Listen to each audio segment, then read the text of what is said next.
सड़क पर पड़े कांच के टुकड़े और तोड़फोड़ तस्वीरें झालावाड़ की हैं, जहां बदमाशों का दुस्साहस बढ़ता जा रहा है।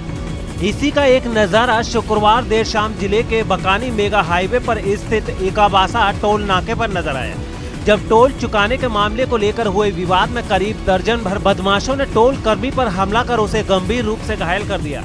टोल बूथ पर जमकर तोड़फोड़ की गई, नकदी लूटी और फरार हो गए। मामले की जानकारी मिलने पर असनावर थाना पुलिस और आसपास के पुलिस थानों का जाब्ता भी मौके पर पहुंचा। सीसीटीवी फुटेज देखकर बदमाशों की तलाशी शुरू की, लेकिन देर रात तक भी बदमाश पुलिस की गिरफ्त से दूर थे। जानकारी के अनुसार बकानी मेगा हाईवे पर स्थित एकाबासा टोल नाके पर एक वाहन चालक टोल बैरियर के साइड से बगैर टोल चुकाए जा रहा था। इस पर जब टोल कर्मी ने उसे रोकने की कोशिश की तो वो टोल कर्मी से झगड़ा करने लगा। कुछ ही देर में उसने फोन कर अपने साथियों को मौके पर बुला लिया, जिन्होंने टोल बूथ पर उत्पात मचाते हुए टोल कर्मी पर लाठी डंडों से हमला कर उसे घायल कर दिया।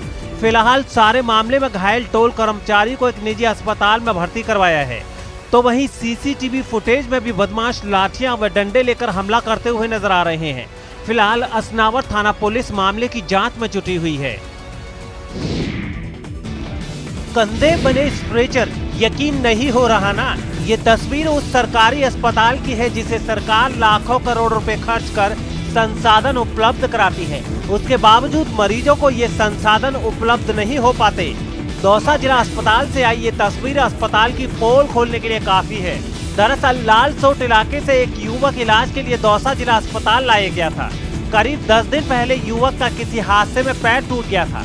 शुक्रवार को जब वो वापस डॉक्टर को दिखाने आया तो उसे स्ट्रेचर नहीं मिला, जिसके बाद उसके 2 भाई और पिता के कंधे ही स्ट्रेचर बन गए और उसे अस्पताल लाया गया। अस्पताल के मुख्य गेट से हड्डी रोग की यूनिट की दूरी करीब 150 मीटर की है। ऐसे में अपने मरीज को अस्पताल ले जा रहे परिजन बार बार उसे नीचे उतारते रहे और ताजा दम होकर मंजिल की तरफ बढ़ते।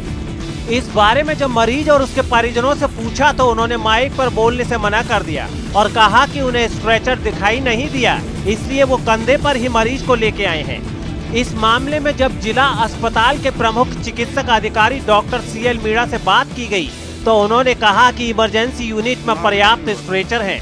अस्पताल के मुख्य गेट और रिसेप्शन की तरफ भी ट्रॉलियां रखवा दी जाएंगी ताकि आगे से किसी मरीज को परेशानी न हो।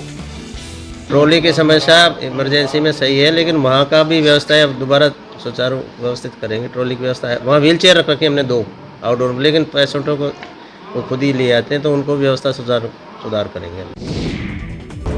प्रदेश में कोरोना की दूसरी लहर ज्यादा खतरनाक साबित हो रही है। अप्रैल में राज्य में रोजाना 2000 से ज्यादा मरीज मिल रहे हैं। राज्य में गुरुवार को 3526 लोग संक्रमित पाए गए। अब तक प्रदेश में 3,50,317 लोग संक्रमण की चपेट में आ चुके हैं, जिनमें 2,886 की मौत हो चुकी है। इस बीच वैक्सीनेशन का स्टॉक खत्म हो रहा है। शुक्रवार को जानकारी मिली कि मरोदरा के पास केवल 2 दिन के वैक्सीनेशन का स्टॉक ही बचा है। वैक्सीन की कमी को देखते हुए मुख्यमंत्री अशोक गहलोत ने प्रधानमंत्री नरेंद्र मोदी को चिट्ठी भी लिखी है। गहलोत ने राजस्थान को तत्काल 30 लाख वैक्सीन उपलब्ध कराने की मांग की है। गहलोत ने लिखा है, राजस्थान में वैक्सीन का मौजूदा स्टॉक 2 दिन में खत्म हो रहा है। हमें 30 लाख डोज की तत्काल आवश्यकता है ताकि वैक्सीनेशन का काम चलता रहे। वैक्सीनेशन के लिए सरकार जन जागरण अभियान चला रही है। विभिन्न माध्यमों से लोगों को टीकाकरण के लिए प्रोत्साहित कर रही है ताकि अधिक से अधिक लोग टीका लगवाएं और जानलेवा संक्रमण से सुरक्षित रहें। लेकिन 12 में टीकाकरण अभियान का अनोखा नजारा देखने को मिल रहा है। कोरोना वॉरियर धर्मेंद्र दूर दराज के गाँव में जाकर लोगों को टीकाकरण के लिए जागृत कर रहे हैं।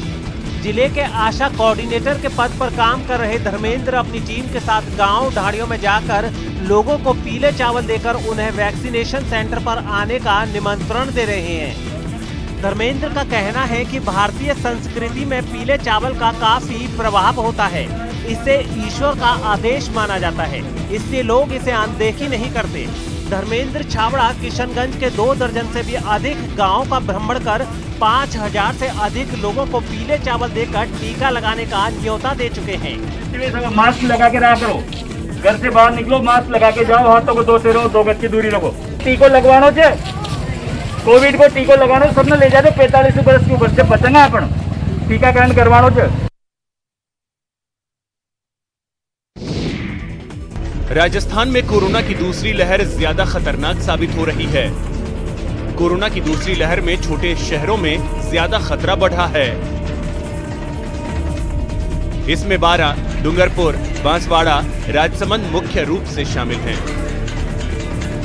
पहली लहर में जयपुर, जोधपुर, कोटा, भीलवाड़ा, नागौर सहित कुछ दूसरे बड़े शहर ज्यादा प्रभावित हुए थे।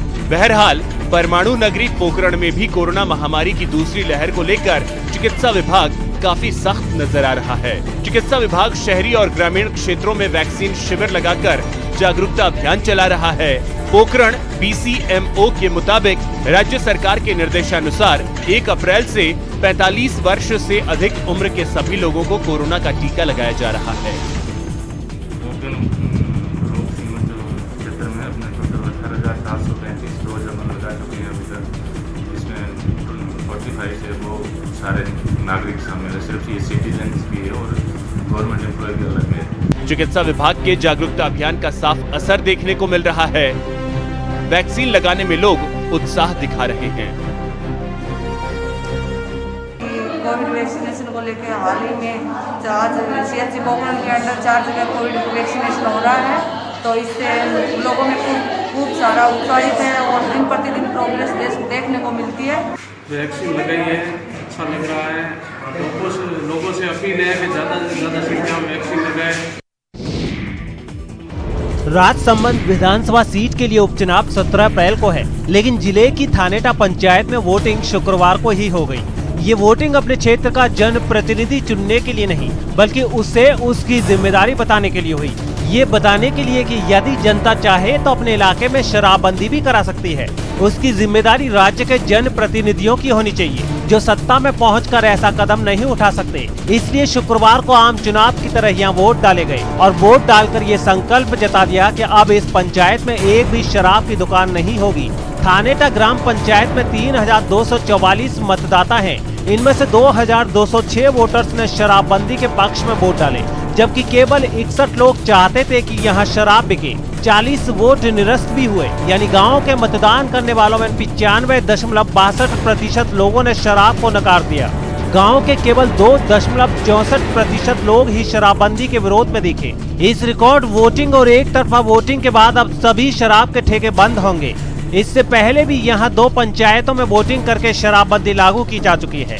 दरअसल थानेटा पंचायत के लोग महिलाओं की अगुवाई में बीते 4 साल से इसकी लड़ाई लड़ रहे हैं। वे चाहते थे कि पूरी पंचायत में शराब बंद हो। आंदोलन हुए, ज्ञापन दिए गए, जनप्रतिनिधियों से बैठकों का दौर चला, लेकिन सब बेनतीजा। इसलिए पंचायत ने तय किया कि वोट पड़ेंगे, चुनाव होगा कि पंचायत में शराब की दुकानें रहेंगी या नहीं। ऐसा ही हुआ। नियम है कि यदि क्षेत्र के 51% लोग वोट के जरिए बता दें कि शराबबंदी होगी तो उसे लागू किया जा सकता है। इसलिए शुक्रवार को वोट डाले गए। जैसलमेर के वरिष्ठ अधिवक्ता इंद्र सिंह भाटी पूनम नगर की बेटी ललिता भाटी का चयन गुजरात न्यायिक सेवा में जज के रूप में हुआ है। जैसलमेर के पूनम नगर गांव से निकली ललिता ने अपनी प्रारंभिक पढ़ाई जैसलमेर से ही की। ललिता ने गुजरात न्यायिक सेवा की परीक्षा दी और सफल हो गई। इतना ही नहीं, ललिता ने गुजरात राज्य में 9वीं रैंक हासिल कर राजस्थान ही नहीं जैसलमेर का नाम भी रोशन किया है। जैसलमेर इतना थोड़ा बैकवर्ड है, जहाँ पे लड़कियों को इतना नहीं पढ़ाया जाता, पर अगर उनके मम्मी पापा ये संकल्प ले लें कि उन्हें अपनी बेटियों को आगे बढ़ाना है तो बिल्कुल कोई बेटी दुखी नहीं होगी और बहुत आगे बढ़ेगी। आप सबके आशीर्वाद से, भगवान की कृपा से, भगवती की दया से बहुत खुशी है परिवार में। हमारी तो सब सपने सच हो गए। 20 मिनट 20 खबर में अब देख लेते हैं कुछ दूसरे राज्यों की खबरें। चुनाव का शोर सुनाई दे रहा है। जौनपुर जिले की पंचायत चुनाव में एक ऐसा उम्मीदवार उतरा है जिसने ग्लैमर की दुनिया में अपना लोहा मनवाया है। फेमिना मिस इंडिया 2015 की रनर अप रही दीक्षा सिंह ग्लैमर की दुनिया में लोहा मनवाने के बाद अब पंचायत चुनाव में उतरी हैं। राजनीति में रोल मॉडल बनने के लिए गांव की कच्ची पक्की पगडंडी से लेकर खेत खलिहानों में जाकर हाथ जोड़कर वोट मांग रही हैं। जिले के बक्सा क्षेत्र के चितौड़ी गांव निवासी दीक्षा सिंह ने अपने गांव से कक्षा 3 तक की पढ़ाई पूरी की। इसके बाद वो अपने पिता के साथ मुंबई और फिर गोवा चली गईं। गोवा में ही उन्होंने मॉडलिंग शुरू की और फिर मुंबई आ गईं। यहाँ उन्होंने 2015 में फेमिना मिस इंडिया में पार्टिसिपेट किया और रनर अप रही। दीक्षा सिंह के चुनाव मैदान में उतरने का कारण है कि उनके पिता जितेंद्र सिंह की सीट महिला के लिए आरक्षित हो जाना। इस सीट से दीक्षा सिंह के पिता जितेंद्र सिंह काफी दिनों से जिला पंचायत सदस्य पद के चुनाव लड़ने के लिए तैयारी कर रहे थे। 1 साल से ज्यादा समय से उन्होंने इलाके में घूम कर अपना प्रचार प्रसार भी किया, लेकिन ऐन वक्त पर यह सीट महिला के लिए आरक्षित हो गई। रात का अंधेरा, सड़क पर पड़ा तमंचा और जायजा लेने में जुटे पुलिस अफसर। तस्वीरें ताज नगरी आगरा की हैं, जहां पुलिस का ऑपरेशन क्लीन लगातार जारी है। पुलिस लगातार बदमाशों के खिलाफ धरपकड़ अभियान चला रही है। इस अभियान में बदमाशों से मुठभेड़ भी हो रही है। पुलिस ने मुठभेड़ के बाद 25,000 के इनामी बदमाश रिजवान को धर दबोचा है। ये मुठभेड़ थाना मलपुरा इलाके में हुई है। इनामी बदमाश रिजवान स्कूटर से रास्ते में जा रहा था। पुलिस को जब सूचना मिली तो पुलिस ने इनामी रिजवान को रोकने की कोशिश की। रोकने के दौरान बदमाश रिजवान ने तमंचे से पुलिस पर गोली चला दी। पुलिस ने भी जवाबी फायरिंग की, लिहाजा एक गोली बदमाश रिजवान के पैर में जा लगी। गोली लगने से रिजवान घायल हो गया और उसको अस्पताल में भर्ती कराया गया। रिजवान पर 2 दर्जन से अधिक केस दर्ज हैं, लिहाजा रिजवान की तलाश में पुलिस लगातार जुटी थी। पथौली नहर जो थाना क्षेत्र मलपुरा अंतर्गत आता है, यहाँ पर एक पुलिस मुठभेड़ हुई है। इसमें थाना मलपुरा और CIW की टीम के साथ इस अपराधी की मुठभेड़ है। जो अपराधी का नाम है वो रिजवान उर्फ काल्टा है। ये इस पे 25,000 का इनाम भी है। नाई की मंडी थाना से इसका इनाम है। इस पे तकरीबन 25 से 30 मुकदमे इसके ऊपर हैं। बेकाबू आग की ये तस्वीर उत्तर प्रदेश के फिरोजाबाद से आई है। थाना दक्षिण के पेमेश्वर गेट स्थित चूड़ी गोदाम में शुक्रवार देर रात भीषण आग लग गई। आग इतनी विकराल थी कि देखते ही देखते लाखों रुपए की चूड़ियां जलकर खाक हो गई। इतना ही नहीं, बेकाबू लपटों की भेंट चढ़ी एक कार भी जलकर सुहा हो गई। घटना की सूचना पर पहुंची फायर ब्रिगेड की गाड़ियों को लपटों पर काबू पाने के लिए काफी मशक्कत करनी पड़ी। आपको बता दें कि चूड़ी के गोदाम में जुड़ाई का काम होता है, जिसके लिए केमिकल का उपयोग होता है। स्थानीय लोगों की माने तो चूड़ी गोदाम में रखे केमिकल की वजह से ही आग इतनी विकराल हुई। ये सुहास बेंगल स्टोर है, परमेश्वर गेट रेलवे लाइन के पास फिरोजाबाद में। ये यहाँ आग लगने की सूचना मिली थी तो फायर सर्विस की 3 गाड़ियाँ मौके पर आ गई हैं और आग पर काबू पाया जा रहा है। मेडलों के बीच रहने वाला गौरव अब उम्मीद हार चुका है। जी हाँ, बिहार के बाढ़ अनुमंडल के पंडारक प्रखंड का गौरव कुमार इन दिनों काफी तनाव में है। गौरव न सुन सकता है न बोल सकता है, पर इसने जो कर दिखाया है वो बहुत कम ही लोग कर सकते हैं। पर इन दिनों गौरव और उसका परिवार परेशान है। वजह है all India sports council of the deaf. तुर्की में होने वाले 6th वर्ल्ड ड्रीम सीनियर फ्री स्टाइल रेसलिंग के लिए जारी सूची से गौरव का नाम लापता है। 30 मई से 6 जून तक आयोजित टूर्नामेंट लिस्ट में नाम नहीं होने से गौरव परेशान है। दरअसल 21 फरवरी में गुजरात में आयोजित सभी स्टेट की खिलाड़ियों का ट्रायल का चयन किया गया था, जिसमें 60 किलोग्राम भार में गौरव ने जिन 2 पहलवानों को हराया उनका चयन वर्ल्ड कप के लिए हो गया है, जबकि गौरव चयनित होने से रह गया। वो भी तब जब काउंसिल ने तुर्की वर्ल्ड कप खेलने के लिए गौरव को आश्वस्त किया था। पर 1 अप्रैल की जारी सूची से गौरव का नाम गायब है। परिजनों ने काउंसलिंग के सभी लोगों से बात की, लेकिन कोई उम्मीद नहीं दिखी। यहाँ तक कि गौरव के पड़ोस में रहने वाले चाचा ने PMO को खत भी लिखा, जिसके जवाब का उन्हें इंतजार है। परिजनों ने काउंसिल पर गड़बड़ी का आरोप लगाते हुए जांच की मांग की है। गौरव के भाई ने बिहार सरकार से भी गुहार लगाई है। हम लोग सोच रहे थे कि ये तुर्की के लिए चयनित हो गया है, फर्स्ट आया है, लेकिन ऐसा कोई बात नहीं, लिस्ट से नाम काट के हटा दिया गया। कोरोना वायरस के संक्रमण के नियंत्रण के लिए शुक्रवार की रात से झांसी में नाइट कर्फ्यू की शुरुआत हुई। पहले ही दिन इसका खासा असर देखने को मिला। रात 9 बजे के बाद महानगर के सभी बाजारों, चौराहों और सड़कों पर सन्नाटा छा गया। हर ओर पुलिस निगहबानी करती नजर आई। सड़कों पर जो मिले उन्हें पुलिस की रोक-टोक का सामना करना पड़ा। जगह जगह पुलिस गश्त करती रही।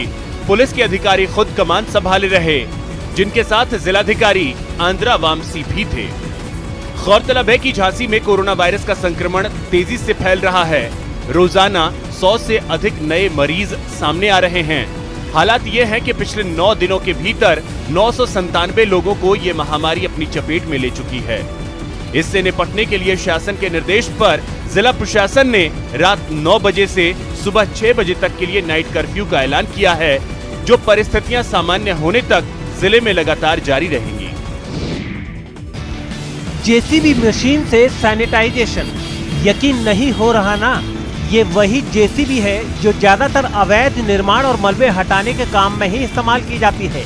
लेकिन बिहार के मुंगेर में प्रशासन जेसीबी से सैनिटाइजेशन में जुटा है, ताकि संक्रमण पर करारा प्रहार हो, लोग बेखौफ होकर बाजार में खरीदारी कर सकें। एक जेसीबी जो हमारा ट्रक होता है, उस पे सैनिटाइजेशन मशीन जो बड़ी वाली आती है, उस पे मशीन को रखा गया है। उसमें काफ़ी अच्छा उसमें सुविधा दी गई है कि हर साइड से उसमें पानी का छिड़काव होता है, जिसके माध्यम से लोग मार्केट में जब निकलेंगे तो पूरे एरिया को वो सैनिटाइज करते जाएंगे।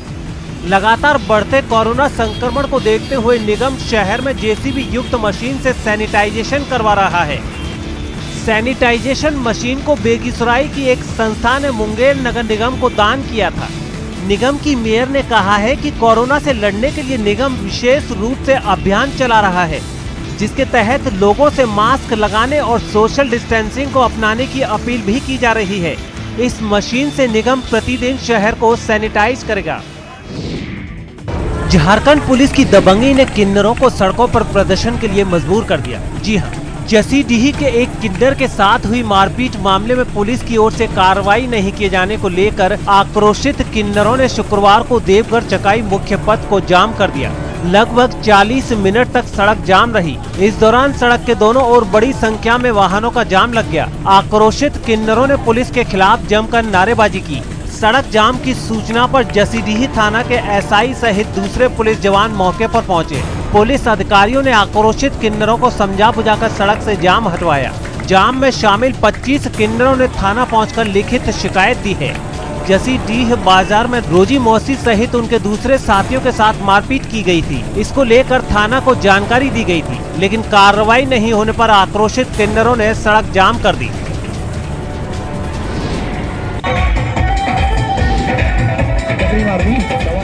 अस्त्र शस्त्रों का शानदार प्रदर्शन, हवा से बातें करते हथियार को दम साध कर देखते श्रद्धालु। तस्वीरें हरिद्वार के कुंभ मेले की हैं, जहां राष्ट्रीय एकता और अखंडता की झलक देखने को मिली। शुक्रवार को श्री पंचायती निर्मल अखाड़ा की पेशवाई निकाली गई। कुंभ मेले की ये आखिरी पेशवाई थी। इससे पहले सभी 13 अखाड़े अपनी पेशवाइयां निकाल चुके हैं। पेशवाई का श्रद्धालुओं ने जगह जगह भव्य स्वागत किया। संतों को देखने के लिए सड़कों और घरों की छतों पर खड़ी भीड़ ने उन पर पुष्प वर्षा की और संतों का आशीर्वाद लिया। एकड़ कला स्थित अखाड़े की शाखा से शुरू हुई पेशवाई लोगों का मन मोह रही थी। इस दौरान बड़ी संख्या में लोग इकट्ठा हुए और पेशवाई में चल रहे साधु संतों पर फूलों की बारिश की गई। अखाड़े की पेशवाई में सबसे आगे निहंग सिख चल रहे थे, जिनकी करतबबाजी देखकर हर कोई हैरान था। पेशवाई में हाथी घोड़े बैंड ने श्रद्धालुओं को लुभाया। संत सोने और चांदी से जड़ित सिंहासनों पर विराजमान थे। साधु संत जयकारे लगाते हुए बढ़ रहे थे। रास्ते में खड़े श्रद्धालुओं ने संतों पर पुष्प वर्षा कर आशीर्वाद भी लिया। पेशवाई में शामिल बैंड बाजों से देशभक्ति और धार्मिक गीत बज रहे थे। और चलिए दोस्तों, उसके बाद में बारी है और अब देख लेते हैं अंतर्राष्ट्रीय जगत की कुछ अहम खबरें।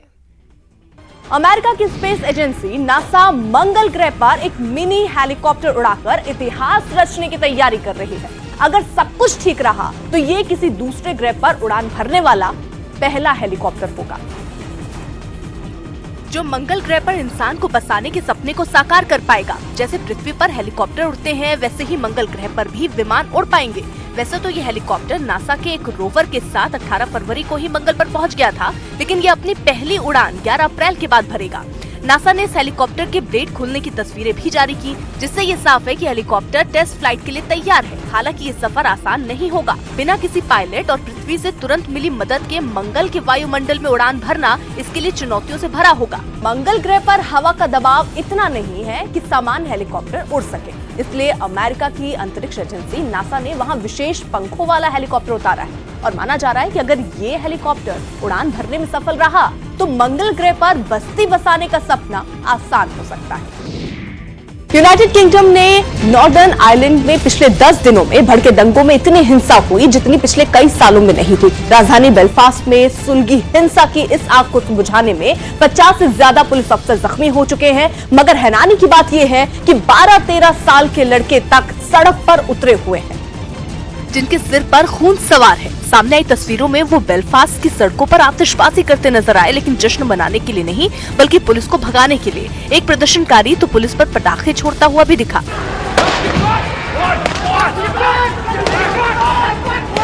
पुलिस जब पीछे नहीं हटी तो उपद्रवियों ने सड़क किनारे पड़े पत्थर ही हथियार बना दिए। फिर पुलिस की गाड़ी पीछे दौड़ी तो दंगाई दम दबाकर भाग खड़े हुए, लेकिन फिर उन्होंने वहां से गुजर रही गाड़ी पर चढ़कर कूड़ा मलबा तक चुरा लिया ताकि पुलिस पर हमला कर सके।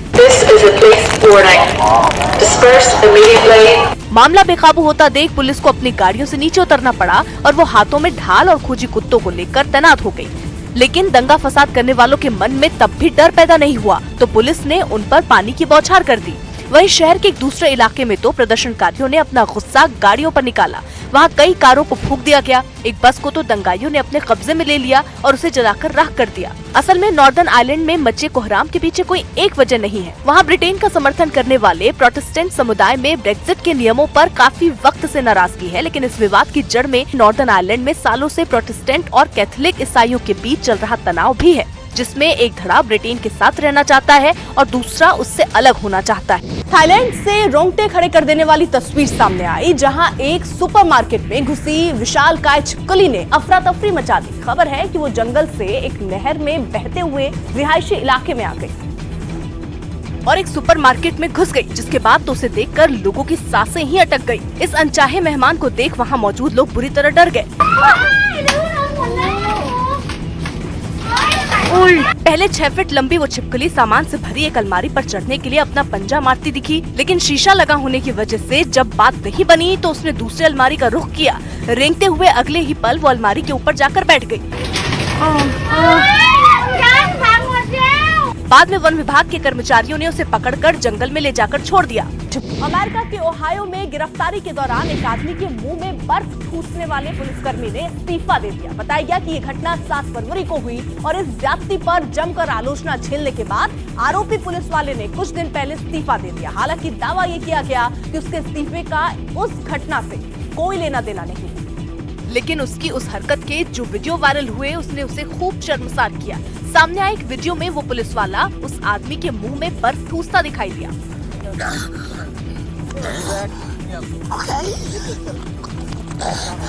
जमीन पर पेट के बल लेटे उस आदमी को कई पुलिस वाले जकड़े दिखे, जबकि वो उनसे रहम की भीख मांगता दिखा।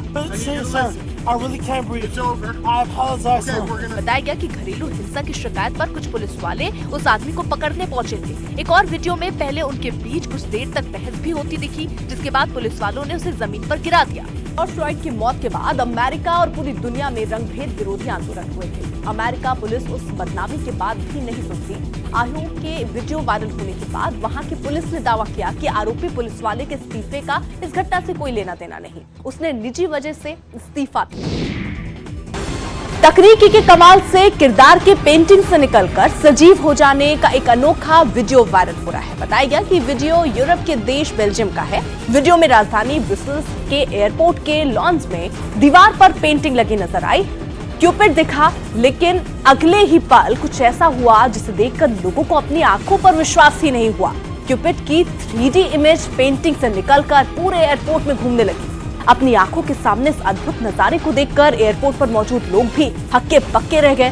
थोड़ी ही देर में एक दूसरा क्यूपिड भी एयरपोर्ट में इधर से उधर उड़ता दिखा। इस तकनीकी को प्रोजेक्शन मैपिंग कहा जाता है, जिसे बेल्जियम की एक कंपनी स्किल मैपिंग ने बनाया है। हालांकि पता चला कि ये वीडियो पिछले साल अक्टूबर का है, जो अब वायरल हो रहा है।